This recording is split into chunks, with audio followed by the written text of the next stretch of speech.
After abandoning our identities to become an ordinary couple, both Hu Yang and I came to regret it.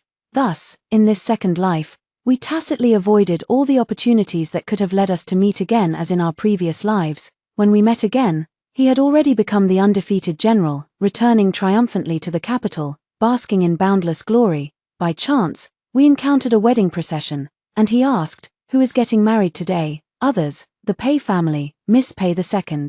Why isn't Pei Wan, the eldest sister?" Seeing her off, Pei Wan is the bride. Hello, everyone. Welcome to my channel. Subscribe us to read wonderful novels every day. Now the story begins. When I learned that Hu Yang did not attend the Prime Minister's flower viewing banquet, I realized he had also been reborn. In my previous life, as the daughter of a minor official, I was seated in the most remote corner. When I was mocked and ridiculed, it was he who happened to pass by and came to my defense. That was the beginning of our ill-fated love. As for why it was called ill-fated, it was probably because we fell in love afterward, only to face opposition from our families. One night, he climbed through my window, took my hand, and said, "WN, I won't be a general anymore, and you won't be a young lady. Let's escape together, find a paradise, and be together forever." I was so moved that I hastily packed my belongings and feigned death with him to escape from Jinling. We were both too young at that time, unaware that leaving behind our privileged lives of luxury would only bring us endless suffering. The land we needed to cultivate was too hard, and the young master who had never done manual labor ended up with blisters all over his hands. The coarse linen clothes were too rough, and the young lady who had never done hard work developed rashes. At first, we could still numb ourselves with love, embracing each other for warmth, and he felt guilty. RWAN. It's all my fault for being useless, unable to give you a good life. The young master of the Hu family had always been proud, believing that even without his family, he could still achieve great things. So when he decided to elope, he took nothing but the clothes on his back. I did bring some valuables with me, but they were all spent after buying the house. Hearing this, she shook her head and smiled. "Husband, you can grow crops, and I can earn money by embroidering. We have hands and feet. And as long as I can be with you, Owen doesn't feel wronged." Though she said so, as time went by, the news arrived that the second young master of the Hu family had returned triumphant and was conferred the title of General Anwu. Hu Yang, who was fertilizing the crops with cow dung, fell silent. That night, he sat by the window all night after I had fallen asleep. He must have thought about how this battle was originally meant for him to fight. His attitude towards me has grown much colder. He began to frequently lose focus. He often inquired about the second young master of the Hu family. It is said that he made a name for himself in a single battle, greatly pleasing the emperor. Not only did his official career flourish, but he was even betrothed to a princess. It was truly a sight to behold. He was completely engrossed in listening. He even forgot that last night he had promised to come back early today to take me to see the doctor. During these days on the run, we were very poor. And I didn't want to spend all the hard-earned silver we had saved just to see a doctor once. So what I said at the time was, "It's just that I'm feeling a bit unwell, nothing serious." Yet Hu Yang was unusually resolute. "It's just seeing a doctor once. I told you before, even after leaving the general's mansion, I, Hu Yang, can still take care of you." He seemed to want to prove something. Or perhaps the tale of second young master Hu had spread so far that it became a story of selling medicine for the princess's sake, exuding boldness and grandeur. I opened my mouth, looking at this familiar yet somewhat unfamiliar face, and finally nodded. "I'll wait for my husband to return." The snow fell heavily in the winter. The thin winter clothes offered little protection against the biting wind, chilling to the bone. Hu Yang had not returned. Braving the heavy snow and fighting through my dizzy, weak state, I found him in the tavern. He was dead drunk. The tavern keeper saw me. "Lady Pei, you've finally come. The wine bill must be paid in full, no credit allowed." I glanced at the ledger and was shocked. How could it be so expensive? In the past, this would have been just the cost of one of my hairpins. But now, we've long since left the family, and this is all the savings Hu Yang and I have managed to scrape together over so long. "Expensive," the tavern owner scoffed. "If it's too expensive, why come for a drink?" And claiming to be the elder brother of the Hu family's second young master, "Have you lost your mind? Pathetic. Who do you think you are?" I was speechless. Hu Yang suddenly stood up and slammed the boss against a pillar. "You look down on me. Even you look down on me. I am Hu Lin's elder brother. And who allowed you to speak to her in that tone? She's my woman. Apologize." "Why you? This is causing trouble." The tavern owner stuttered in fear. I whispered, "Hu Yang, let it go." Hui Yang remained silent. A punch landed on the tavern owner's face, then came the second punch, and the third. Hui Yang, I couldn't take it anymore. At this moment, the tavern owner couldn't take it anymore. I was wrong. Hui Yang's fist stopped. I was wrong. All right, I was wrong. Spare me, spare me. I won't dare do it again, he insisted. I am Hui Lin's elder brother. The tavern owner nodded vigorously. You're Hui Lin's elder brother. You are. He released his grip, and the tavern owner collapsed to the ground, scrambling away in fear, yet his own figure swayed unsteadily. I stepped forward to support him. Hui Yang, let's go home. The next second, he suddenly pushed me away. The chairs and tables behind me slammed into my soft flesh, the sharp pain making my vision go dark in waves. Yet all I could hear was Hui Yang's drunken voice. Why? I should have been the one to make a name for myself in battle. It is I who should have a prosperous official career. Even, he paused in his tone and said, it is I who should marry the princess. I completely froze, the pain in my body seeming to numb. Yet he remained. Regret, I regret it. The next day, when he woke up, he saw me as busy as ever. He shook his head. I paused at his words, then turned back with my usual smile and said, you're awake, the food is almost ready. Just wait a little longer, there's also hangover soup on the table. At the mention of alcohol, Hui Yang's expression froze, and he suddenly asked me nervously, I was drunk yesterday. Did I say anything? My expression remained unchanged. You just slept when you were drunk, what else could you have said? He let out a sigh of relief, stepped forward to take my hand, pulled me into his embrace, and uttered the first sweet words in 3 months.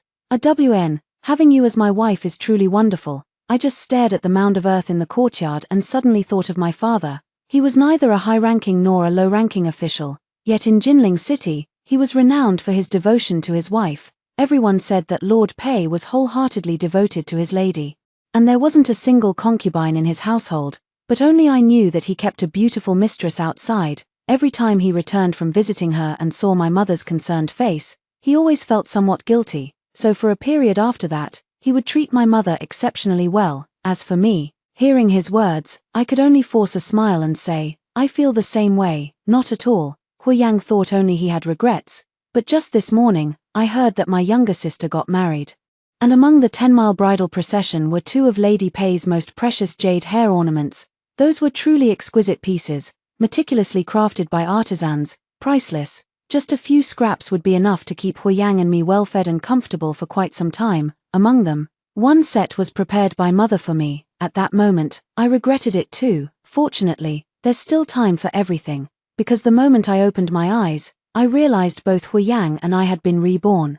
Reborn before our first encounter at the flower viewing banquet. This time, he didn't come. When my younger sister asked if I wanted to sneak a peek at the men's banquet, I didn't go. Throughout the entire feast, I remained unusually quiet, cautious in every way. Even when those noble ladies mocked and ridiculed me, I didn't retort at all. My younger sister, Pei Shu, was astonished. Why has elder sister changed her temper today? You must know, although I was never one with a fiery temper.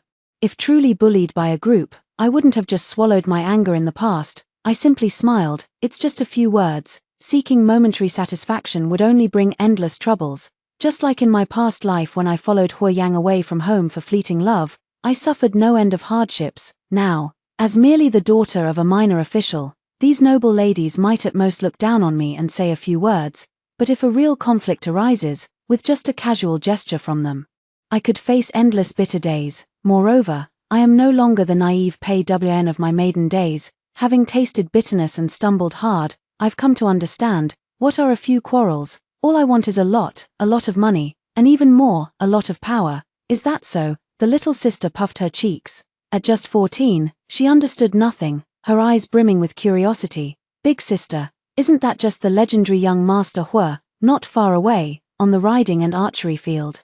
Hui Yang was advancing irresistibly, full of vigor and high spirits. Countless noble ladies were utterly captivated. My younger sister was one of them. But alas, her voice was too loud and her status too low. The next moment, she was knocked to the ground by Du Qianna, the daughter of the Minister of Revenue, who sneered, You, how dare you compete with me? How could someone like you ever dream of young Master Hui? Exactly, your father is just a minor official, common as dirt in Jinling. What are you flaunting here? Truly beneath notice. A person's worth lies in self-awareness. It seems Miss Pei lacks just that. The noble ladies around her sneered and mocked, I don't. The younger sister was at a loss, her eyes brimming with tears in confusion. I didn't mean to compete with you. Little did she know. Du Chenna's gaze turned icy as she raised her hand high. You, how dare you address me as you? The force behind her raised hand was not light. If it truly landed, it might leave a mark on the younger sister's face. For an unmarried woman, any blemish on her face could become a significant obstacle when discussing marriage prospects in the future. Du Chenna had always been domineering, or perhaps, what she truly wanted was to leave a scar on her younger sister's face. Unfortunately for her, she didn't get her wish. A hand firmly grasped her wrist. The expected pain did not come. The younger sister opened her eyes, and tears fell. Elder sister, Miss Du.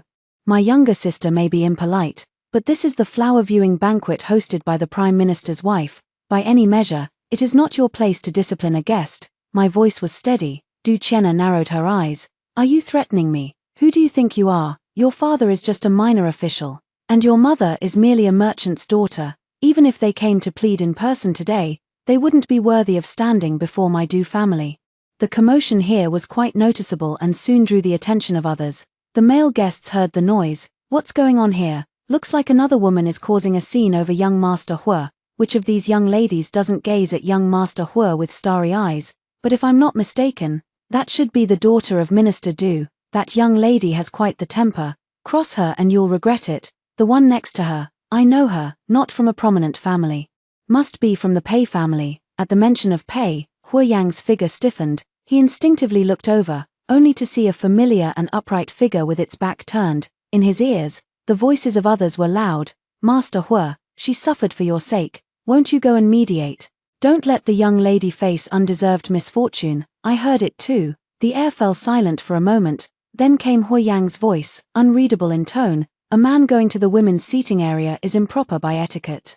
But in the previous life, it was he who personally stood in front of me and spoke up for me. At this moment, I could finally be certain. Hua Yang had also been reborn, and in this life, he was ready to sever the ill-fated ties and choose a different way to live. I should be sad, after all, in our past life. A day as husband and wife brings 100 days of kindness. Yet, I only felt a wave of relief. Thankfully, he regretted it too. Then from now on, we'll each go our separate ways. With no debts between us, I gathered my thoughts, raised my eyes, and looked at Du Chenna. If Miss Du thinks so, then Pei Wn has nothing more to say. But as for my younger sister, Miss Du must not lay a finger on her. Du Chenna had never been humiliated like this before, especially in front of the admired eldest son of the Hua family. Her face twisted in anger as she raised her other hand. Let's see if you dare talk back to me again. The slap came too fast for anyone to react. Yet to a martial artist, it was nothing but slow motion. Hua Yang instinctively stepped forward, but then memories of our elopement in his past life flashed through his mind as he watched my retreating figure. Suddenly, he gritted his teeth, stopped, and I stood my ground, watched unflinchingly as that slap came down. At this very moment, Miss Du, a voice suddenly rang out, causing Du Chenna to halt her movements. The speaker emerged from the crowd, beaming with a smile, their tone exceptionally warm and enthusiastic. What's so interesting? Why is everyone gathered in one place? It was none other than the hostess of this flower-viewing banquet, the Prime Minister's wife, with the host present. If Du Chenna were to actually start a fight, it would mean causing a scene. She might look down on the Pei family, but she couldn't afford to offend the Prime Minister's household, who made the Du family so prosperous. It was all thanks to the support and promotion from the Prime Minister's residence. For Minister Du was once the Prime Minister's disciple, but before she could think of a response, I had already replied with a smile. Indeed, it was quite amusing. Miss Du and I hit it off immediately and were just fooling around. The dispute among noble ladies was lightly dismissed as mere horseplay. Du Chenna couldn't refute it and could only secretly shake off my hand. I remained composed and bowed to the Prime Minister's wife. Pei Wn pays her respects to Madam. She took in everything with a deep glance. So it is, you must be the child of Lord Pei's family, aren't you? He's a good child. The flower-viewing banquet passed without any real danger. Though not without its scares. Even as she boarded the carriage, the younger sister still couldn't snap out of her daze. On the way back, they happened to see Du Chenna shyly twisting her handkerchief at Hua Yang. The next second, she stuffed the handkerchief into his hand and ran off without looking back. Hua Yang didn't dodge. But he didn't throw it away either. He stood there holding the handkerchief. How could the eldest son of the Hua family take a liking to someone like this? The little sister's facade shattered into pieces. She still hadn't forgotten how Duchenne had tried to hit her moments ago. I just watched quietly, speaking in an even tone. Whether others look down on us or not is their business. It has nothing to do with you or me. Ash, we just need to focus on ourselves. My younger sister has always listened to me since childhood. Upon hearing this, she nodded vigorously. I'll do whatever you say, elder sister. The spring breeze lifted the curtain. Hua Yang turned around, and happened to see me. How strange. He suddenly hid the hand holding the handkerchief behind his back, as if guilty like a thief, seemingly wanting to explain something. RWN, I didn't mean to. What is there to explain? After all, we've long since had nothing to do with each other. I didn't listen further and ordered the coachman, return to the residence. The curtain fell. Hua Yang, left farther and farther behind, stood rooted to the spot. Staring blankly and bewildered at the receding carriage, in the blink of an eye, March arrived, and Hua Yang was about to go to war. In our previous life, we were deeply in love with each other. To be together, we both gave up our statuses and became an ordinary couple. Thus, the one who went to war became the second young master of the Hua family. He regretted it, so it's not hard to understand why in this life he volunteered, with the second young master of the Hua family as his deputy. They set off in grand style, with many noble ladies who admired him secretly seeing him off from the taverns in Jinling. Some say the eldest son of the Hua family kept looking back, as if searching for someone, or perhaps waiting for someone. Perhaps among these people was the one who had already captured his heart. My little sister told me this as an amusing anecdote. Ever since the flower viewing banquet, elder sister hasn't stepped out the door again. All she does is focus on embroidery and reading. I hope she doesn't make herself ill. Mother, however, sighed and said, whoever that girl is, she must be very fortunate indeed. She had never imagined that the girl would be one of her own daughters. On the contrary, with such a vast difference in family backgrounds, if it were true, it would not be a blessing but rather a misfortune. After all, the Hua family would never allow their son to marry the daughter of a minor official as his principal wife. I remained silent. At this moment, the maid came to announce, the Prime Minister's wife has arrived, a high-ranking noblewoman. Her purpose in coming was to propose a marriage alliance. This seemed almost too unreal to be true, but what if the man proposed is a sickly widower? That young man is my husband's favorite student, though his health isn't the best. He married once, but his wife passed away shortly after entering his household. Now, his family doesn't want him to be left alone, so I thought of Miss Pei. The Prime Minister's wife turned her gaze toward me. At the flower viewing banquet the other day, I noticed Miss Pei took a particular liking to him. But that sickly man didn't just lose his wife right after marriage. They hadn't even completed the wedding ceremony yet. Now, all of Jinling is spreading rumors that he's not only sickly but also brings misfortune to his wives. They say it's about arranging another marriage, but isn't it just a desperate attempt to find someone to ward off his impending doom? My mother couldn't possibly miss the implication. Furious but constrained by the other party's status, she could only say, thank you for your kindness, madam, but my daughter is still young. I cherish her dearly and wish to keep her with me for another year or two. What do you mean by keeping her? The Prime Minister's wife has made the offer herself. It's a great honor and a blessing for our daughter. My father countered almost immediately. His eyes had already lit up the moment he heard the Prime Minister's wife had come in person. He had reached this official position where further promotion was originally difficult.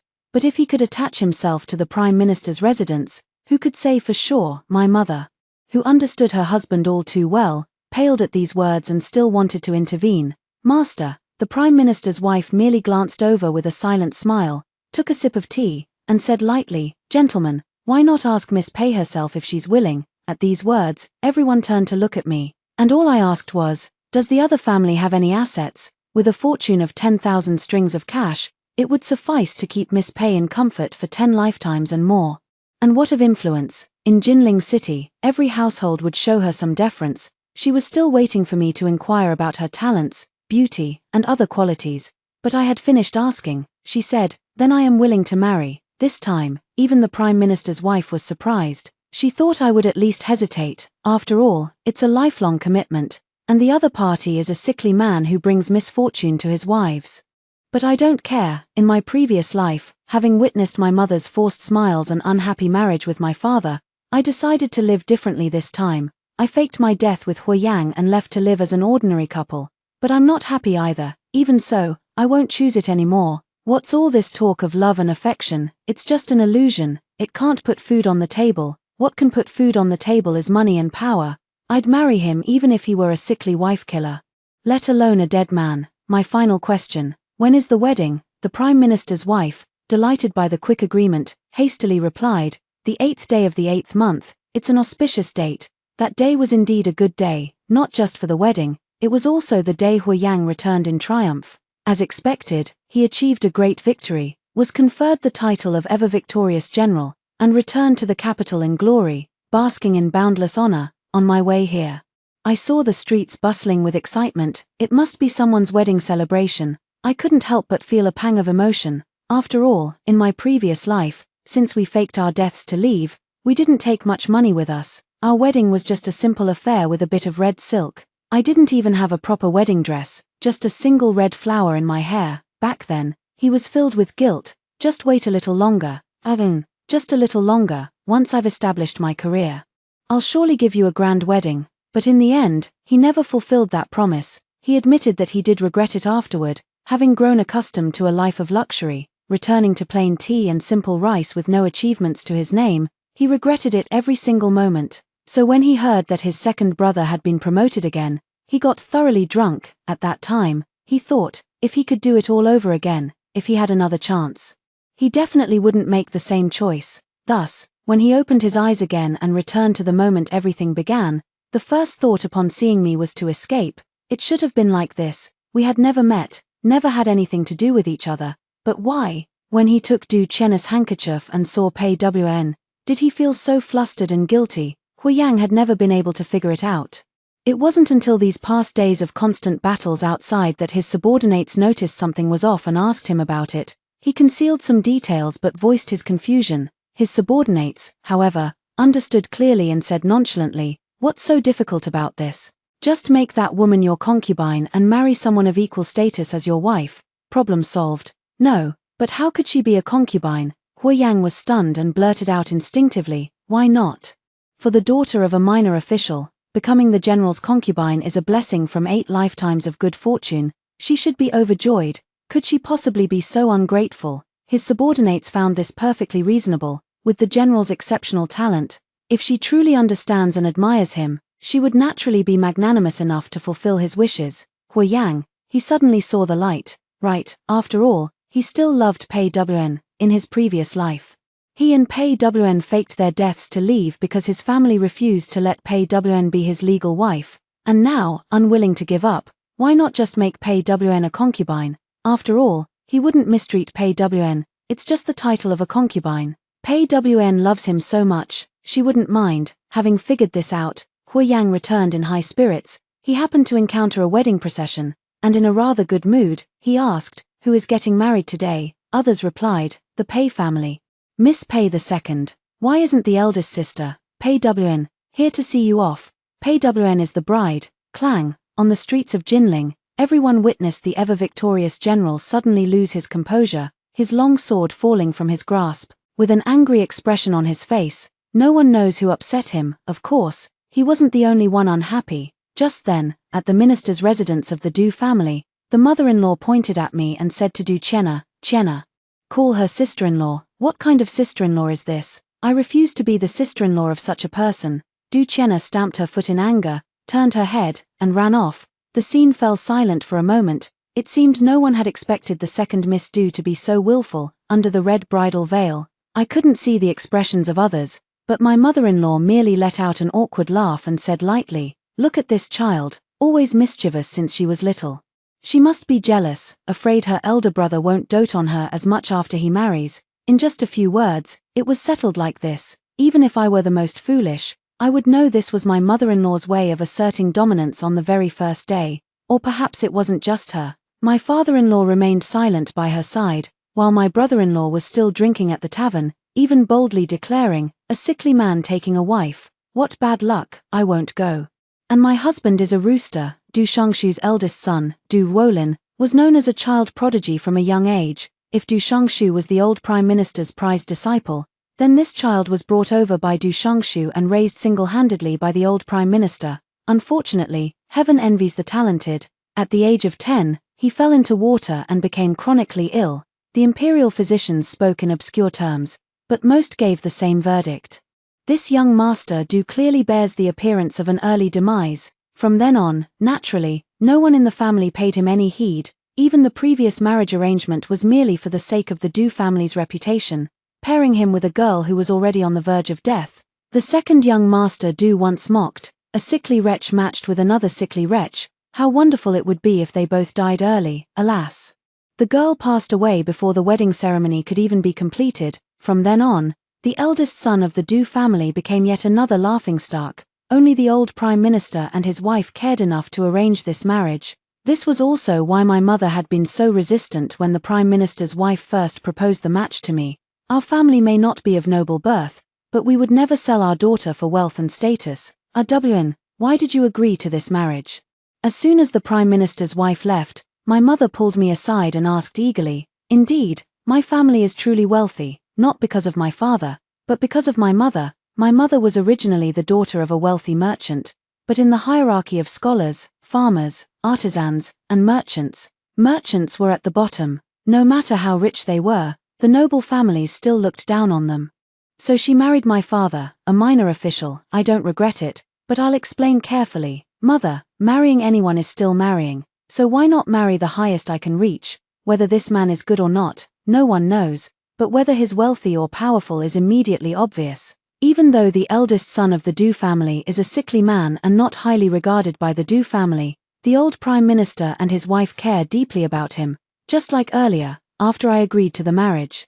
The Prime Minister's wife personally gave me her assurance, my child, you need not worry. If you suffer any grievances after marrying into the family, just come to me, and I will stand by your side. It's clear that, given my status, the best marriage I could hope for is this one. Moreover, didn't father already agree? At the mention of my father, my mother's face stiffened, filled with resentment and anger. All these years, he's been keeping a mistress behind my back. Even fathering a bastard child, as long as it wasn't flaunted in my face, I could pretend not to know, but I never imagined that after all the years of marriage, he would sell his own daughter for the sake of his career. My father had been keeping a mistress, and she found out 3 years ago, but by then it was already too late. The mistress not only had been with him for many years but also bore him a son. Divorce was absolutely out of the question. Not to mention that my father's greatest reputation was his devotion to his wife. He would never allow anyone to expose the truth. As for the mistress and the child, my mother would never permit their existence. Let me divorce and leave a fortune to that adulterous couple and their bastard child. They wish. As long as I'm alive, they'll never set foot in this house. So you see, even my mother, who prided herself on her ability to manage her husband, couldn't fathom the depths of his heart.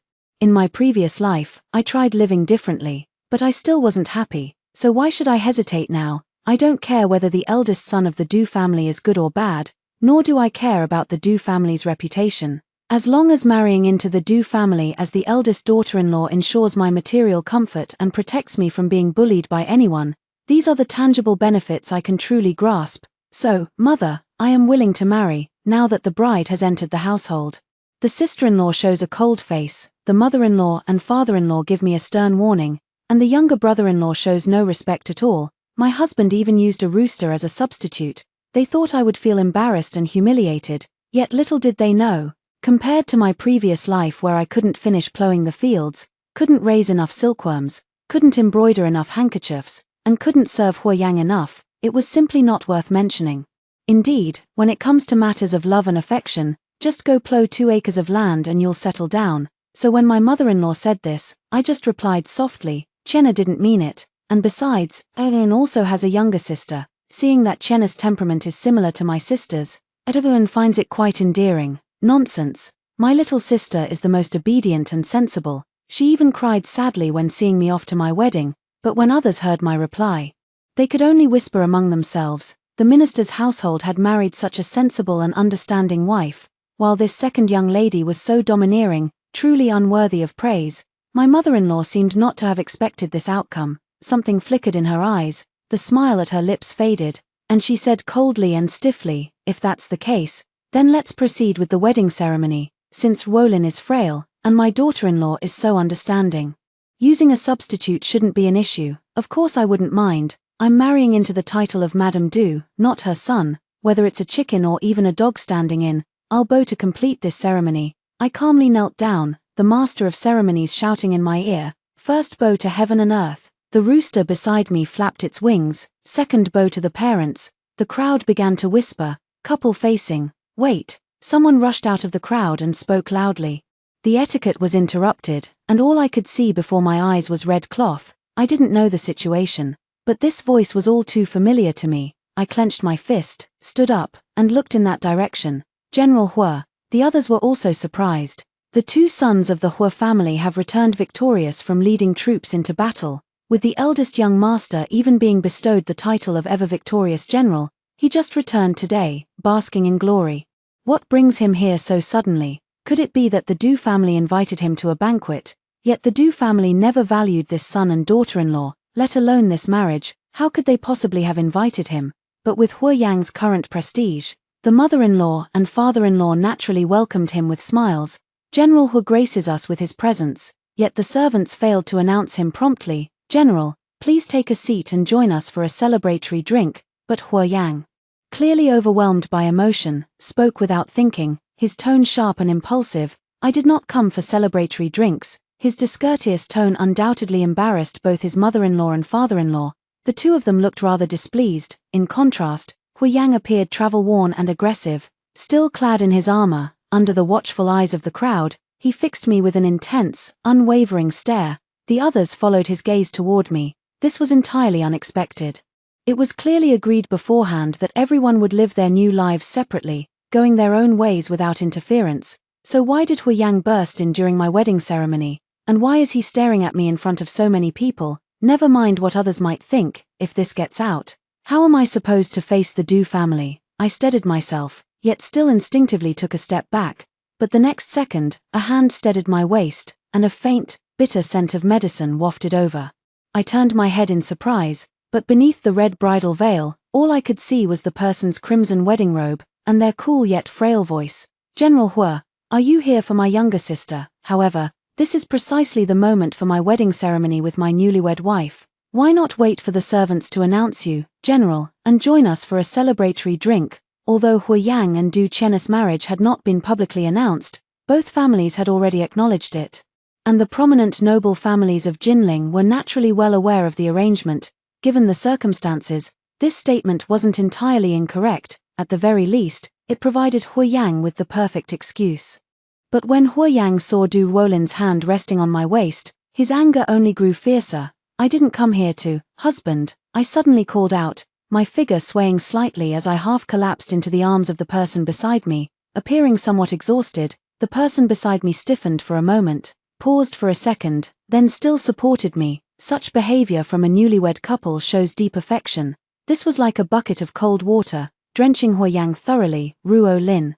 Seeing her eldest son, the mother-in-law was not as happy as expected, but rather distant. "How come you're here? Weren't you supposed to be ill?" The person holding me coughed twice, showing no warmth toward his mother, and replied indifferently, "This is the day of my wedding ceremony. Husband and wife are one. Even with just one breath left, I should accompany my bride to complete the rites." With that, he looked up behind Hua Yang. "My younger sister has arrived," as the words fell.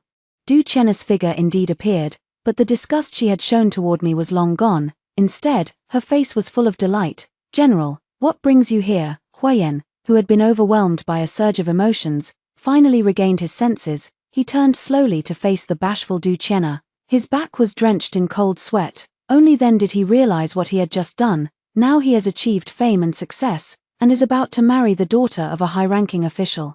A perfect match in social status. If he were to impulsively cause a scene at the wedding today, everything would be ruined, the marriage would fall through, his father would be disappointed, and the censors would impeach him. He would once again become the hopeless Hua Yang of his past life, only able to gaze upon the brilliance of second brother, all because of a single pay WN. Was it worth it? Hua Yang gave his answer, word by word, with difficulty. "You're here to see Miss Du.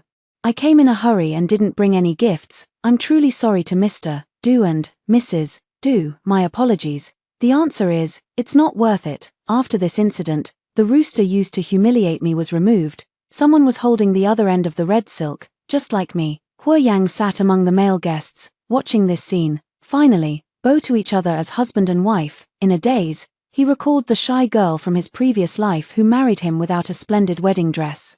Only wearing a red flower in her hair, he had promised to give her the grandest wedding. The sound was deafening, his eyes turning red with fury. Escort them to the bridal chamber. Thus, the wedding passed with a mix of fright and relief. After all the guests had left, Du Wolin entered the bridal chamber and dismissed the servants. The red candles in the room flickered silently. He lifted my red bridal veil. What met my eyes was a handsome yet pale face, even dressed in wedding attire.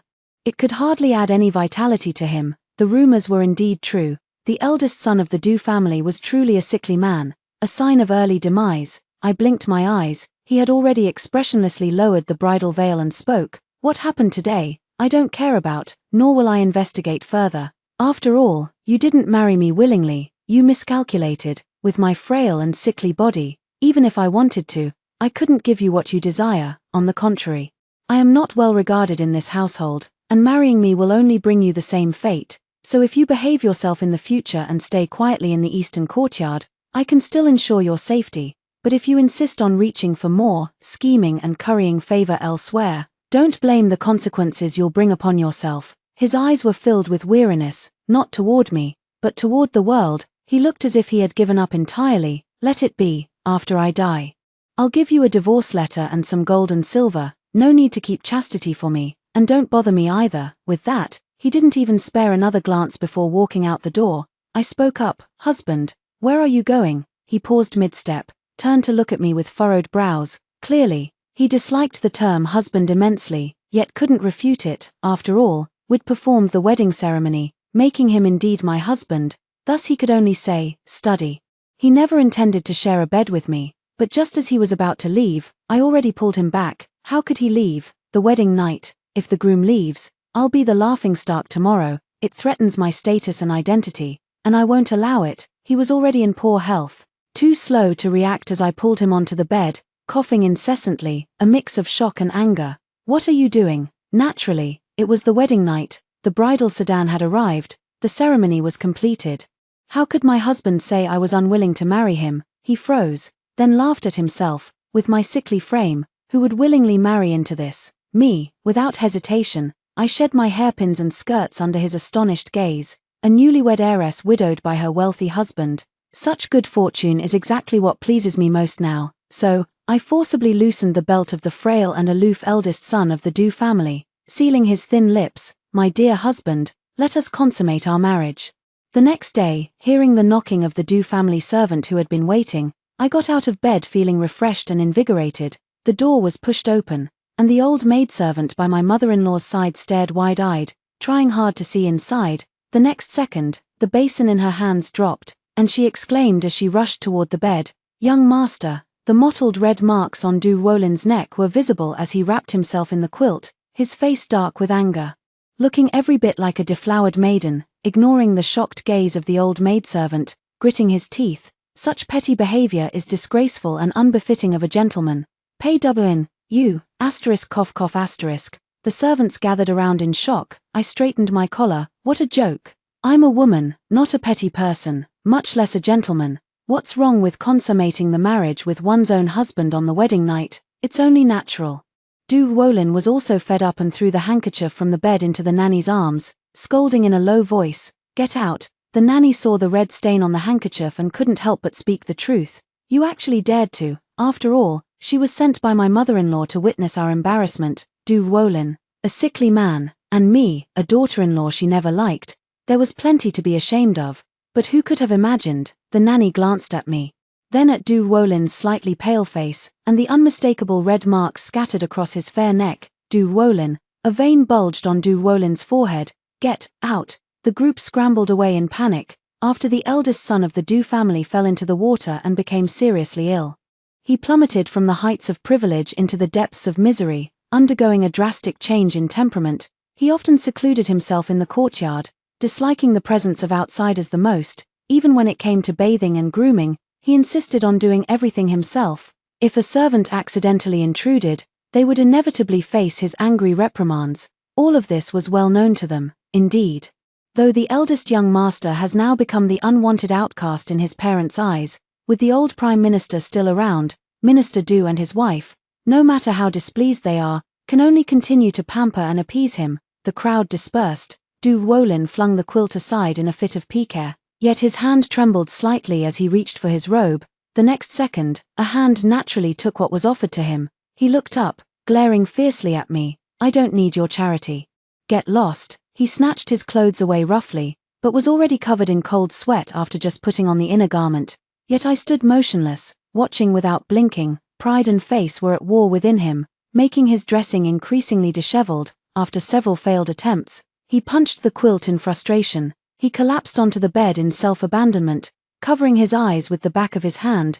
The sound of breathing, deep or shallow, was particularly noticeable in the quiet room. I didn't speak, just swiftly helped him put on his clothes. He muttered in a muffled voice, "PWN, you said marrying me was your own choice, but now, looking at a useless man like me, don't you find your lie ridiculous?" I was puzzled. How could he be useless? Wasn't he just fine last night? Mentioning last night was a mistake. At the mention of it, Du Wolin, who had been listless, suddenly opened his eyes wide and glared at me. You. How could you be so reckless? Forcing me to. I will never forgive you. What nonsense was he babbling about? I kissed him smugly. You'll have plenty more days ahead where you won't forgive me. I certainly don't want a future that's as bland as plain broth. He clearly understood the implication in my words, his face turning an unbelievable shade of red. Shameless. How strange. What's there to be shy about after the wedding night? Didn't we see everything about each other last night? Du Wolin was stubborn, believing he wouldn't live much longer. He naturally cared about nothing. His parents thought the same way, so when we went together to pay respects to his parents, they didn't spare me any face. The first to speak was the father-in-law. Wolin is frail. Since you're marrying into this family, you must serve him well, with all your heart and effort. Du Wolin sneered. I'm sick, not disabled. What's there to serve? The mother-in-law added. It'd be best if you could bear the eldest grandson. Don't be a hen that can't lay eggs and become a laughingstock. Du Wolin, if I can't produce an heir, I won't blame a woman for it. Mother, you speak so sweetly, but if a grandson were born before Du Ruiting, could you really laugh about it? Then Du Chenna protested indignantly. Big brother, what do you mean by that? How can you speak to father and mother like that? And you, she pointed at me and lashed out.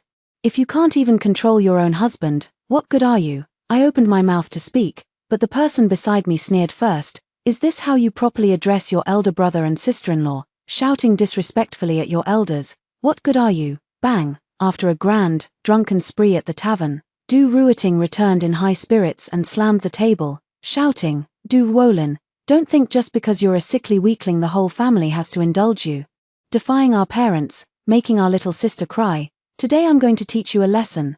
Du Wolin cast him a sidelong glance and sneered disdainfully. And what are you, worthy of pointing fingers at me? Wolin, previously, the mother-in-law, whom Du Wolin had confronted without any reaction, immediately changed her expression when Wolin mentioned the younger son, scolding, how can you speak to your brother like that? In the future, this family will have to rely on your brother. She took it for granted that Du Wolin would eventually pass away to the west, and the Du family would naturally fall to Du Ruiting in the future, not just you, but even your new wife. If anything were to happen to you in the future, wouldn't your younger brother have to take care of his widowed sister-in-law? Upon hearing this, Du Ruiting shouted, I refuse. The entire Du family belongs to me. Why would I want to raise a sickly child and a widow? If the words were spoken so bluntly.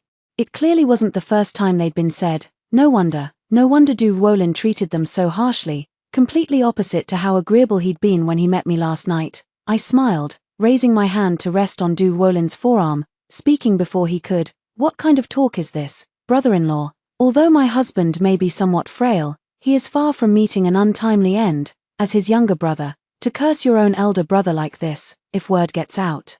You'll surely face consequences when you enter officialdom. Du Chenna disliked me the most. Seeing me speak up, she was about to retort when I turned my gaze to her. Young sister-in-law is about to be married. Similarly, if word spreads of you disrespecting your elder brother, who's to say it won't cast doubt on your otherwise promising marriage? What nonsense are you spouting? Brother Hua would never turn his back on me. When it came to marriage, Du Chenna stamped her foot in anger. Joke. Whether Hua Yang gets locked up is none of my damn business. I raised my eyes to meet my in-law's gaze. My husband's words were inappropriate, truly the result of prolonged illness and depression, not intentional. As his new wife, I apologize to you both on his behalf. However, I shifted my tone and said slowly, Speaking of which, our dynasty has always adhered to the ironclad rule of succession by the eldest legitimate son. If the eldest legitimate son passes away, the position passes to the eldest legitimate grandson. Only if both are absent does the responsibility of the family fall to the second son. Forgive my bluntness, mother-in-law, but what you just said was quite inappropriate and must never be spoken again. Don't you agree, father-in-law? The path of officialdom is treacherous. Reaching this position requires utmost caution and prudence. A single misstep could lead to political rivals filing accusations, bringing endless troubles that are impossible to shake off. My father-in-law naturally understood the implication in my words and squinted at me for a couple of seconds. I kept a straight face, as if I hadn't said anything at all, and looked at them innocently. My mother-in-law couldn't hold back and pointed at me. You're right, father-in-law finally spoke, his tone indifferent. Although we are at home this time, everyone must still be cautious in speech and conduct, especially you two. He pointed at Du Chenna and Du Ruiting. If you continue to speak without restraint, don't blame me for confining you to the courtyard. But as for me and Du Ruolin, he didn't even glance our way before leaving, merely uttering a faint remark as he passed by. As for you, you're on your own, the head of the household, and also holding a high position. What he couldn't stand the most was being manipulated or threatened. His eldest son, Du Ruolin, was unfilial. Talking back and contradicting him was something he could tolerate. But for me, a newlywed bride, to also show such disrespect was unacceptable. That would be sheer ingratitude. But what does that have to do with me? Their admiration brings neither silver nor power. On the contrary, there would only be endless grievances to endure. Then why the hell should I keep enduring? I haven't forgotten the purpose of marrying into this family. Fortunately, the Prime Minister's wife hasn't forgotten either. The next day, she personally visited the Du residence. First, she checked on Du Ruolin to ensure he was unharmed, even noticing he seemed more vibrant than before. Then, she held my hand and smiled, saying, I always said he was a good child, and he looks even more pleasing to the eye now. Finally, she turned to my mother-in-law and spoke, Yuling.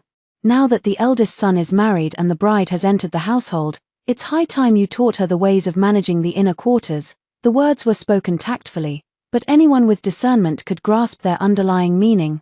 Young ladies were already taught household management long before they left their parents' home to marry. How could they possibly wait until arriving at their husband's home to learn from their mother-in-law? The words of the Prime Minister's wife were a veiled warning to her mother-in-law, urging her not to show favoritism and to relinquish the authority over the household that rightfully belonged to her. Upon hearing this, the mother-in-law's smile became strained. She cast a heavy glance in my direction. The old Prime Minister had a son who held a high-ranking position far in the southwest, and it was only natural for the couple to miss him dearly, to put it modestly. The old Prime Minister took such care of the Du family not because of Minister Du, his protégé, but because of Du Ruolin, the child he watched grow up and undoubtedly regarded as his own grandson. This became especially evident after Du Ruolin fell seriously ill from drowning. So much so that when the Du couple later deliberately neglected Du Ruolin, even the Prime Minister's wife came to admonish them. If Ruolin truly has the fate of a short life, he is still your child.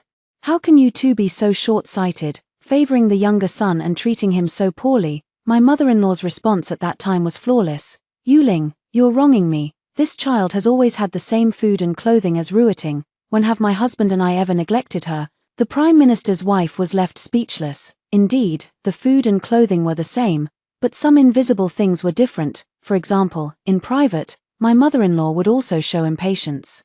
Bringing him into this world was a trial in itself. We thought he'd be a prodigy, but who knew he'd turn into a sickly child within just a few years? At best, he might earn the Chancellor's pity for his wasted potential. Otherwise, that self-destructive attitude of his is nothing but an eyesore to me. She sneered. Call me biased. With my eldest son now useless, should I not focus on properly raising my second son, or should I spend my future days mourning the living dead? Indeed, it was her blatant favoritism that drove the Chancellor's wife to intervene in this matter. This was the promise she made when proposing the marriage, and also a slight protection for Du Ruolin. But no matter the reason, I've obtained the authority to manage the household. In the courtyard, watching me fiddle with the abacus to check the accounts, Du Ruolin's smile carried a hint of mockery. So this was your real purpose for marrying into this family, wasn't it? My fingers paused, and I looked up innocently. What are you talking about, husband? I don't understand. Yet my heart itched with excitement. The Du family was truly wealthy. Now, no matter how much those people looked down on me in their hearts, they had to show me respect on the surface. As for my mother-in-law, she had given me no shortage of trouble. But let's not forget, my mother was the daughter of a wealthy merchant. Did they really think they could outmatch me in matters of accounting, time and again? I managed to suppress them all. The only one I couldn't directly deal with was probably my brother-in-law, Du Ruiting. Originally, both Du Qian'er and he had taken a dislike to me. At most, Du Qian'er would only withdraw money to buy some jewelry and clothes, but Du Ruiting spent much more, whether it was playing polo today or dining at a tavern tomorrow. Each outing cost hundreds of taels. Spoiled by his mother, he had no restraint. As a newlywed, I couldn't be too strict with him either. So much so that most of the time, he got away with it. But that was all there was to it. I finally got what I wished for. I didn't gain my husband's love, but I did obtain real silver and power. Du Wolin truly lived up to being a child prodigy. His body was injured, not his mind. He actually sees everything clearly, but is just too weary and lazy to expose it. At this moment, he sits aside, harboring a small revenge for my forcing him to comply on our wedding night. Enjoy your happiness now. For in 3 to 5 years, you won't have this feeling anymore. Me, why 3 to 5 years later? A wicked smile curled on Du Wolin's pale and handsome face. Because in 3 to 5 years, when I die of illness and you remain childless, that mother of mine will surely waste no time in handing over all the family fortune to her younger son. Otherwise, why do you think she so readily gave you the authority to manage the household? Click, an abacus bead fell to the ground. Du Wolin coughed again, very softly. Perhaps, it won't even take 3 to 5 years. My eyes darted around, and I suddenly stood up. Du Wolin thought I would dote on him and handle him with the utmost care. At the very least, I shouldn't keep taking advantage of his frailty to force his compliance. As I had before, in truth, he guessed only half of it. I did treat him better. I even sought out many physicians for him, but his illness had taken root long ago. And not even the imperial doctors could do anything about it. On the contrary, Du Wolin had to drink several more bowls of medicine because of this. But other than that, there was nothing else. I still forced him to do things he didn't want to do, cleaned him up thoroughly, dressed him quickly, and then felt refreshed to start another day of managing accounts and making money. It was as if nothing had changed at all. I quickly mastered all the affairs of the Du family's rear household, while Du Ruiting continued to go out daily with his circle of friends. Someone asked him why he wasn't preparing for the imperial examinations. He waved his hand dismissively. With my talent, what couldn't I pass? Even if I failed, isn't there still my father? I'd still live comfortably. Not to mention that the Du family will all be mine someday. Meanwhile, Du Qian'er was busy romancing Huiyang. Several times, the two of them ran into me in the backyard. Huiyang always seemed to want to say something when he saw me, but he remained silent because Du Qian'er was present. He has finally fulfilled his lifelong wish. In this life, without acting on impulse and with the support of the Hu family, everything has been smooth sailing for him. In the future, forming a marriage alliance with the Du family will undoubtedly be like adding wings to a tiger. I have no thoughts on this matter. I merely asked Du Qian'er, "Are you really going to marry Huiyang?" Du Qian'er was wary of me. "Why not? Isn't it just that you can't stand to see me marry well? Don't think I don't know. Pei Shu wants to steal my husband, and who knows if you, as her elder sister, might help her trip me up. Pei Wn, let me tell you, don't even think about scheming against me.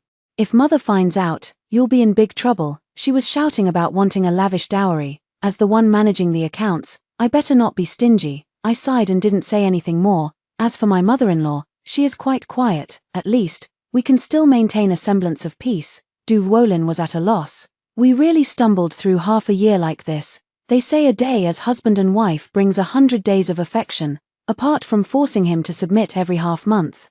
I was actually quite good to him the rest of the time. At least I thoughtfully dressed him. Even the medicine he drank was carefully selected. Once during that time, he coughed up blood. That was the first time I saw Du Wolin in the throes of illness, his face deathly pale, his breath as faint as a wisp of smoke, as if he might stop breathing at any moment. In my panic, I summoned countless physicians. Yet as he watched my frantic figure, all he said was, "Pei Wn, let it be."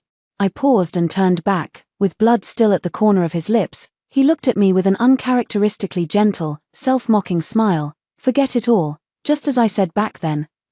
Cough asterisk. After I die, there's a small box on the first shelf in the study. Inside, you'll find a letter of divorce and enough silver to secure your future. Don't mourn for me, remarry if you wish, and don't fight with my mother. Without me, you'll be the only outsider left in this household.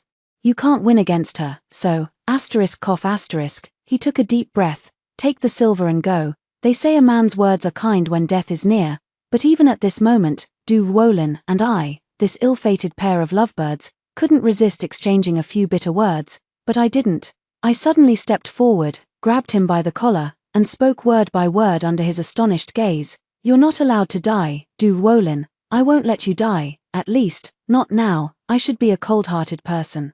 If he dies before I've secured my footing, I'll lose. Just as he said, the current me is no match for her mother. I've sought out countless physicians for him, yet he remains unconscious. Everyone says he's beyond saving now. The Du family had already begun preparing for his funeral. I became the pitiable new bride in others' mouths, about to become a widow after just half a year of marriage. Even the old Prime Minister and his wife came to take a look, shook their heads, and left.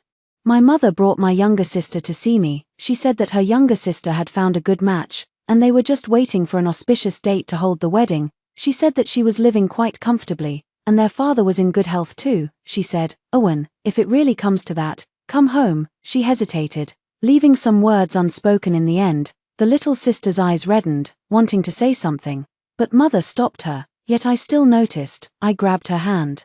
Mother, is everything really all right at home? My mother held my hand in return and said with certainty, silly girl, with your mother here, what could possibly go wrong? Don't forget, your mother didn't survive till now by being a pushover, so as long as I'm here, nothing will happen. Everyone had left, only Du Wolin remained, lying unconscious on the bed for months, her breathing shallow and barely audible. A gust of wind blew past, a white pigeon landed beside my hand. The piece of paper tied to its foot. I looked up, untied it, and after reading the contents, my expression turned cold. I raised my hand and held it over the candle flame, watching unblinkingly as the words just say yes, and I'll help you fake your death to escape burned to ashes. Bang! At the same moment, the door was pushed open. The matron by the mother-in-law's side looked down condescendingly. Madam, this way, please, the hard-won piece is about to be shattered. No sooner had I stepped into the main hall than a teacup came crashing down, its contents splashing onto my dress, followed by my mother-in-law's sharp rebuke. How dare you remain standing? Kneel at once. I didn't argue and obediently knelt down. Looking up, I had to admit, everyone who should be there was present. The father-in-law sat in the main seat. Du Chenna gloated. The mother-in-law exuded authority without anger, and Du Ruiting chimed in. That's right, it's all her fault. She deserves to kneel, I confess. What has my daughter-in-law done wrong to anger her father-in-law and mother-in-law so much? You, how dare you even ask? Mother-in-law sneered. Father-in-law just spoke. I ask you, since you're in charge of the household accounts, when Ting comes to you for money, do you always give it to him? I answered truthfully. If my brother-in-law asks, of course I give it. Then do you know what he's been spending all that money you gave him on? His father-in-law's tone changed. Only then did I take a closer look and realize that Du Ruiting had clearly been beaten, his face covered in bruises. I was puzzled. How dare I, as his sister-in-law, pry into my brother-in-law's private affairs? Yes, if it were just the usual monthly allowance, it would indeed be inappropriate to ask, but you gave him 10,000 taels of silver. Shouldn't you have questioned that? The father-in-law glared in anger. Do you know that every time you casually gave him money, he gambled it all away? You are like a mother to me as the elder sister-in-law, yet I don't know how you bewitched the Prime Minister's wife into meddling with our family affairs, even securing the household authority for yourself. My mother-in-law seemed exasperated as if disappointed by my lack of progress, yet I trusted the Prime Minister's wife and you after all, so after handing it over, I didn't interfere, lest others accuse me of favoritism toward my younger son. But I never expected you to be so utterly incompetent. Failing to manage the accounts is one thing, but you even let Ruiting develop a gambling habit. How can our Du family tolerate you any longer? I told you so. What else can the daughter of a merchant woman do besides some dirty tricks? My parents insisted on indulging her, and now look at the mess she's caused. Du Chenna exaggerated the story, making it sound as if the Du family had treated me so well. After finishing, she looked at me as if enjoying a spectacle and said, Sister-in-law, my eldest brother is about to be gone. Everyone knows father only has our little brother left as his son, who will carry the family's burden in the future. No matter how malicious you are, you shouldn't lead him astray like this, and the imperial examination is just around the corner. When the imperial examination was mentioned, the eunuch's face darkened even more, glaring fiercely at Du Ruiting. you wretched creature. Du Ruiting would never admit fault and immediately pointed at me without hesitation. Father, this isn't my fault, it's all her. She gave me whatever I wanted. I've heard this is called spoil to destroy. It's all the dirty tricks used in big households to fight over inheritance. She clearly wants the family fortune. That's why she deliberately got me addicted to gambling. Every word condemns me. Finally, the mother-in-law concluded with, truly, the whole family is disgraceful. Just yesterday, her petty official father's mistress even came knocking on our door, and she brought along a son who's almost 8 years old. Mother-in-law, what do you mean by that? Suddenly, I understood. And my expression finally changed. She curled her lips into a smile, quite pleased with my reaction. Don't you know yet? Your mother is so jealous she can't tolerate others, so your father keeps a mistress outside. Yesterday, she came to make a scene, and now the whole of Jinling is in an uproar. To be honest, your lack of virtue is inherited from your family. Thinking about it now, perhaps if Ruo Lin hasn't woken up, it's because of you. Who knows if you resent marrying a sickly man? I retorted, I have never resented it, nor have I harmed my husband in the slightest. With Ruo Lin unconscious, who can say for sure? The mother-in-law chuckled lightly. With such wickedness as yours, our family cannot keep you. Here is a letter of divorce. Go back to wherever you came from. But I looked at these people and asked, my husband hasn't woken up yet. Who wrote this letter of divorce? It was indeed I who wrote it for my elder brother. Du Ruiting was desperate to shift the blame. He pulled a piece of paper from his waist and threw it at my feet. Get out now, ridiculous. Given Du Ruolin's level of disgust toward this scoundrel, if she found out he had also written a divorce letter on her behalf, one can only imagine how furious she would be. Fortunately, everyone found out soon enough. Behind me, a hoarse, deep voice spoke up, on my behalf. How about you die in my place instead? The crowd looked around in shock. Ruolin. Du Ruolin was being supported by others, his already pale face looking even worse due to his terrible mood. He walked up behind me. What, are you all so disappointed that I didn't die? How could that be? The mother-in-law spoke with difficulty. He didn't look at this biased mother, only somewhat guiltily at me. I'm late, and I've wronged you. I didn't move. Pay a one. When I looked again, he had already frozen in place, just because of my reddened eyes that met his gaze. It's nothing. As long as my husband is well, Erwin is not wronged. His lips trembled slightly, as if deeply moved. Yet, with tears in my eyes, I looked at the others and said, just now, everyone has pointed out Pei Wan's faults, which shows that Pei Wn, as a daughter-in-law, has indeed been remiss. Pei Wn admits it, but allow Pei Wn to ask a few questions.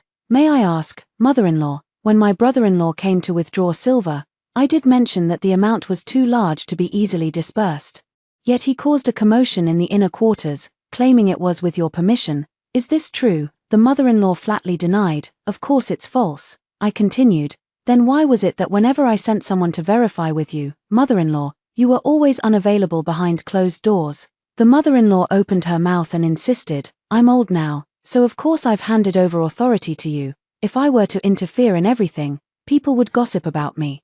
Just as she was about to lose the argument, the father-in-law immediately said, in that case, am I dead? Why didn't you ask me? Me, I did ask. The father-in-law immediately retorted with righteous indignation. How dare you slander me in front of everyone? When did I ever see you ask about this? I replied. Since I entered this household, I've recorded my husband's monthly health condition and submitted it to you for review. This matter was included in those reports. You never responded before, so I assumed it was tacitly approved. Naturally, I believed it to be true, or perhaps, you never actually read those reports before. My father-in-law, of course he wouldn't admit it. I've certainly read it, otherwise, would he have to admit to neglecting his own son and leaving him to his fate? But if he had read it, why would this situation have occurred today? My father-in-law stammered. Perhaps, it was overlooked. I chimed in. Was it overlooked?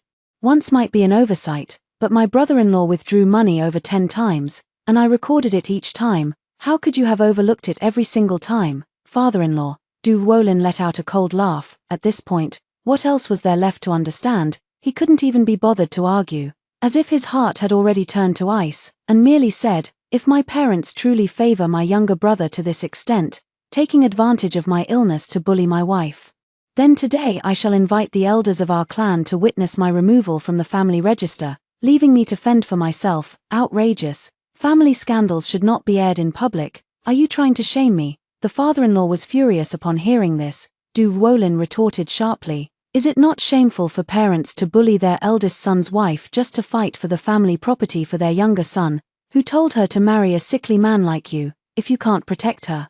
Who else is to blame? Du Ruiting had no idea how serious the situation was. All he knew was that his eldest brother and their parents had finally torn off all pretenses, so he simply spoke his mind. Little did he know that as soon as these words were spoken, the entire room fell into silence. Breaking the silence was the urgent report from my family's servant. Miss, come home quickly, something has happened to the master. As for what happened, it seems that yesterday his mistress came to our door with their son, flaunting their status. But my mother drove them away for making baseless accusations. That night, my father had a fierce argument with my mother. Nothing more than his desire to take a mistress as a concubine and have his illegitimate son recognized by the family. Otherwise, he threatened to divorce her. With this commotion over the mistress, the good reputation he had maintained for years was ruined, but my mother only responded with a cold laugh. She refused to allow the woman into the household, and if he divorced her, she would take the matter to the authorities. She didn't violate the 7 grounds for divorce.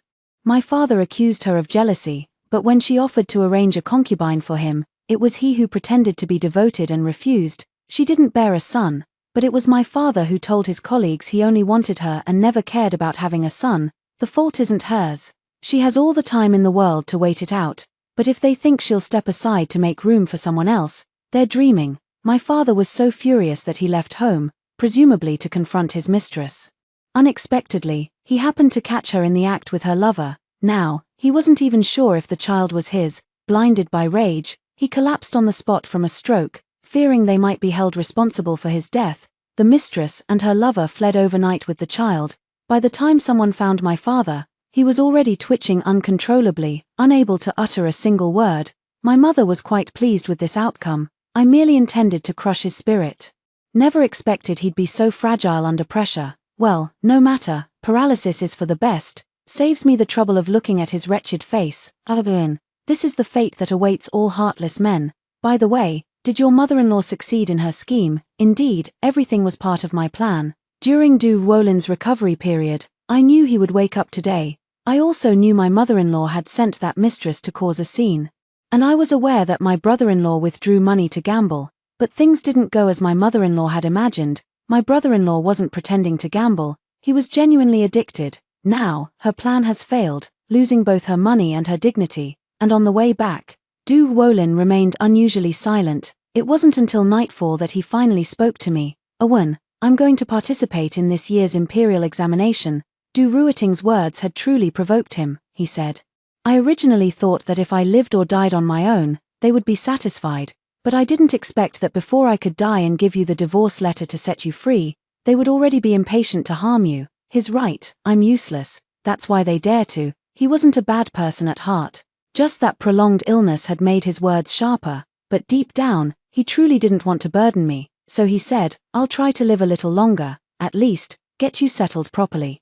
You see, he's just that easy to fool. He actually believed I'd suffer endlessly without him. Smiling, I wiped the corner of my eye and nestled in his arms, replying, then you must live a long life. The prodigy truly lives up to his name. After deciding to participate in the spring imperial examination, he personally sought out the old Prime Minister. The Prime Minister, who cherished talent, was naturally delighted upon hearing the news. He was more than willing to impart all his knowledge. Thus, during this period, he was quite busy and worried that in his absence, my mother-in-law might make things difficult for me. But this time he overthought it. His mother-in-law currently had no time to mind him, let alone trouble me. First, Du Ruiting was also set to take part in this imperial examination. Second, Du Qian'er and Hu Yang's wedding was approaching. As the eldest daughter-in-law, I naturally had to help with the preparations. She must be out of her mind to give me a hard time at this moment. After all, if I were truly malicious, it would be her daughter's wedding that gets ruined. Besides, I don't have time to engage in a battle of wits with her. I'm far too busy. I might not need to put much effort into Du Qian'er's wedding, but I absolutely cannot leave Du Wolin's medicine to others. Not to mention, I have something even more important to prepare for. My younger sister, Pei Shu, is also getting married. Her husband was the man she married in her previous life. The family background wasn't particularly noble, but all conditions were quite decent. It was carefully chosen by her mother. In her previous life, Her younger sister married into that family and lived very happily, with a loving marriage and harmonious relationships with sisters-in-law, so when mother asked for my opinion, I didn't object, however, on the day of the wedding. My younger sister looked at the 2 sets of jade hair ornaments and asked me in confusion, "Aren't these one set for elder sister and one for me? Why are you giving me yours too?" I shook my head. "This is for obedient children. Big sister isn't obedient, so big sister can't have it." Back then I was too young, thinking that being with the one I loved was enough, so I didn't care about anything else. But I forgot that people's hearts change easily, and they say it's natural for hearts to change.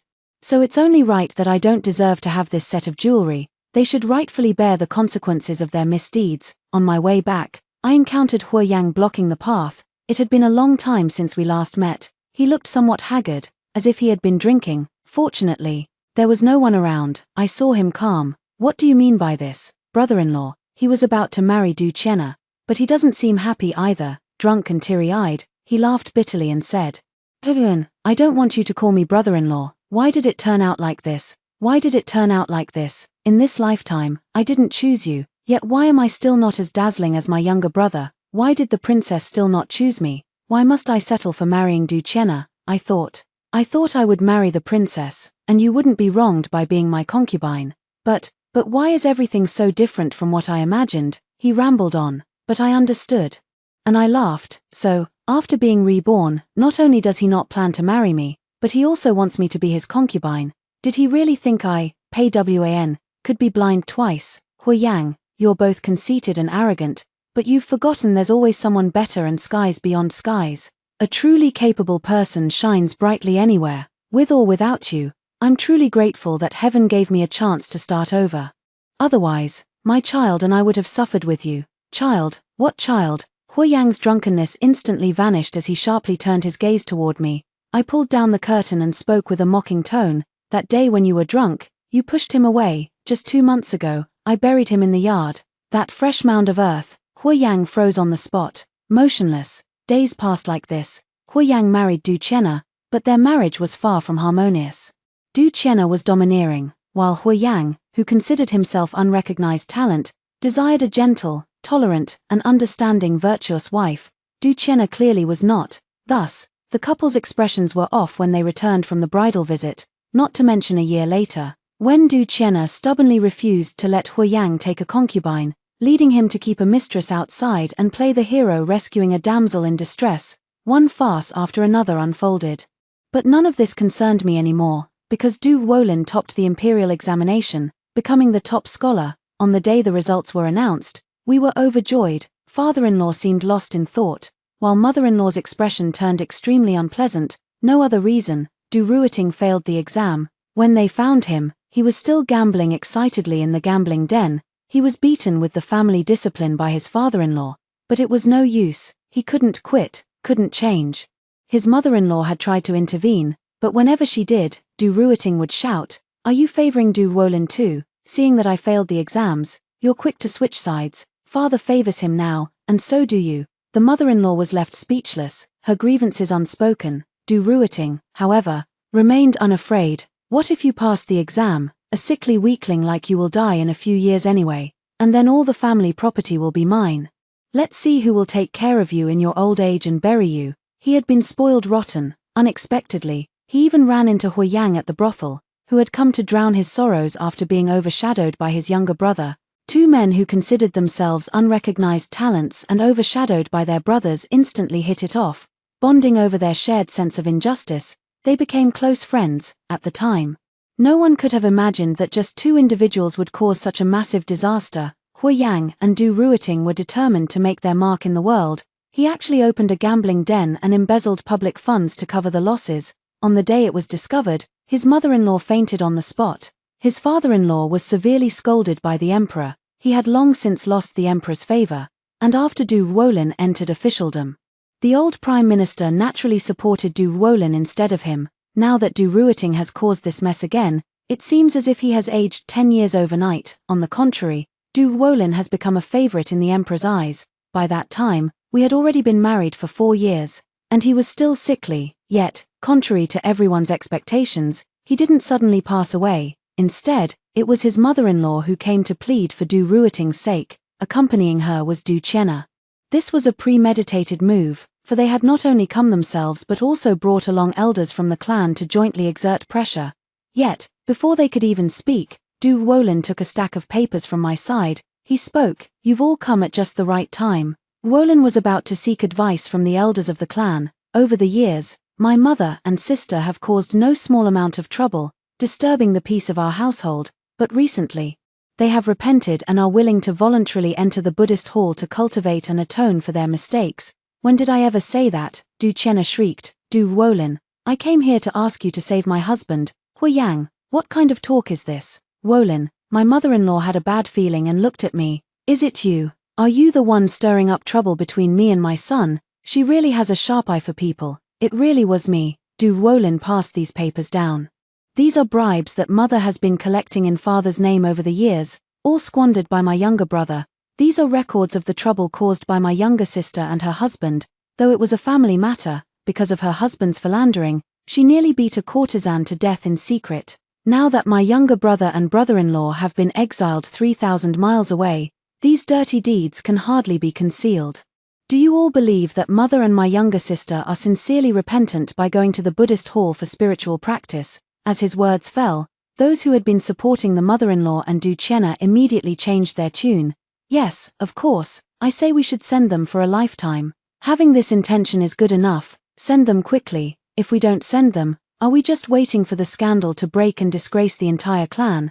As for whether they want to or not, that's not important." When the mother-in-law and Du Chenna were dragged away, the former still refused to accept her fate. "Ungrateful son, how dare you treat your own mother like this? Don't forget, I gave birth to you. Where is your father? How dare you deal with me behind his back? You have some nerve." Du Chenna clearly lost her momentum and began pleading for mercy. "Big brother, I was wrong, I was really wrong. I won't dare anymore. Sister-in-law, please speak for me.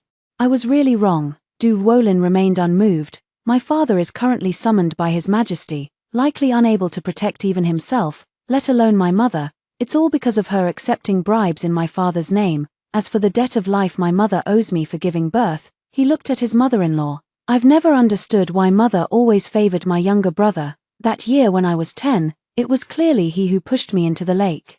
Yet mother told me not to say another word about it. All these years, my younger brother has done as he pleased, while I lay seriously ill, and you never once spared me a proper glance. Very well, I have agreed to your demand, never to mention how he pushed me. Consider this my repayment for the debt of your birthing me." His words were resolute, leaving no room for negotiation. The mother-in-law froze, her eyes widening in shock. "Du Wolin, PWN, may you die a horrible death." Her voice grew fainter and fainter until it disappeared. Du Wolin remained motionless, until everyone had dispersed. He suddenly asked me blankly, "Did I do something wrong?" The next second, he spat out a mouthful of blood and collapsed into my arms. "Ruo Lin, for so many years. It was the first time I felt so panicked." He smiled weakly. "Enough, all these years, I've held on to this last breath. Just to see you properly settled at last. If that's the case, then it's enough." My eyes reddened as I choked back sobs. "Don't talk nonsense, don't die." "But how can one simply choose not to die?" Du Wolin smiled bitterly. "RWN, don't cry, I'm sorry for you. In the days to come, life will be hard for you." My tears fell on his face. Yet I said, "Of course I should cry. But what hardship do I have? Now I am the mistress of the Du family. And the vast fortune of the Du family is all mine. I just want to cry for the unlucky little one in my belly who lost his father before he was even born." Du Wolin's eyes, which were about to close, suddenly snapped open. "What did you say?" Coming to his senses, he struggled in my arms to raise his hand. "Put me down, I can still live." I burst into laughter through my tears. He was lying. Du Wolin ultimately lived to the age of 37. The doctor said it was already a miracle. The year he died, our son was 14 years old. He arranged for our son to study under a renowned Confucian scholar of the time and secured for me the highest honorary title for a noblewoman. Everything was meticulously arranged. It was him who died, so his wife, children, and family property wouldn't be coveted by the clan. Before his death, he leaned against me and said with relief, "All these years, I never asked you that question. I suppose now, even if I did, you wouldn't necessarily lie to say what I wanted to hear. So, I'll just ask you another question." I asked him, "What?" He exerted all his strength. "In the next life, Would you still be willing to be my wife? I don't have that many fake tears left to shed. Back then, to help him establish his career, I pretended to cry to urge him to take the imperial exams. Later, to let him live a few more years, so our child wouldn't be left with only a widowed mother. I squeezed out a few more drops. Now everything is beyond remedy. I have no tears left to shed, yet somehow it hurts more than crying. It was also the first time I realized that even when one is utterly heartbroken, they can still manage to smile. He smiled contentedly and slowly closed his eyes, never to open them again. He left. This time it's real. And I, the daughter-in-law of the Minister of Personnel, wife of the current Right Chancellor, mother of the future Marshal Marquis, a titled noblewoman. PWAN. I lived for 86 years. Throughout my life, I managed the household, experiencing all its ups and downs, yet I'm still grateful that Du Wolin never asked me whether I loved him, because even I didn't know the answer. If blame must be placed, then blame my father's so-called devotion for being nothing but an illusion, and blame the fact that in my past life, I met Hu Yang instead of him. A man can make mistakes repeatedly, but he shouldn't fall into the same pit for the third time. As for Du Wolin, I dare not gamble, nor do I wish to. I don't know if I love him or not, but when he asked me before his death if I would marry him again in the next life, I didn't hesitate. I am willing, Du Wolin, if there is a next life, I am willing to marry you again.